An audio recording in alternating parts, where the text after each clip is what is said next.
Welcome the Art channel. Today we how to withdraw from Artgrid subscription earnings credits easy tutorial step by step clearly. To begin, log into your Artgrid account using your registered credentials. Once you are logged in, navigate to the dashboard. Locate the Earnings tab in the menu. Click on the Earnings tab to access your earnings credits. Here, you will see the total amount of earnings credits available for withdrawal. Next, look for the Withdraw button, usually located next to your earnings balance. Click on the Withdraw button to initiate the withdrawal process. You will be prompted to select a payment method for your withdrawal.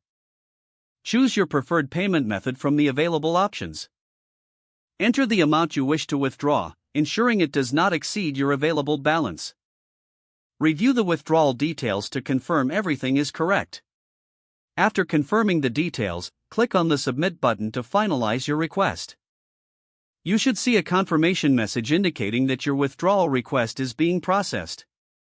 Finally, keep an eye on your selected payment method for the arrival of your funds. Your withdrawal will be processed within the timeframe specified by Artgrid. And that's it. You have successfully withdrawn your earnings credits from Artgrid. If the page does not load, refresh the browser or try again in a private or incognito window.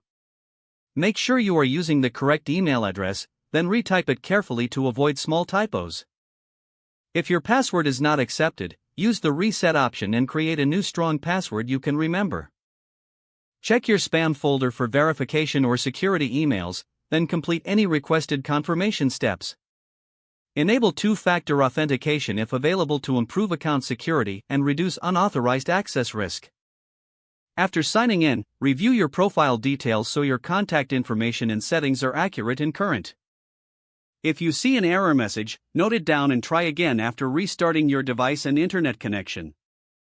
Log out when you finish, especially on shared devices, to keep your account and payment information secure. If the page does not load, refresh the browser or try again in a private or incognito window. Make sure you are using the correct email address, then retype it carefully to avoid small typos. If your password is not accepted, use the reset option and create a new strong password you can remember. Don't forget to like this video and subscribe to our channel for more step-by-step tech guides.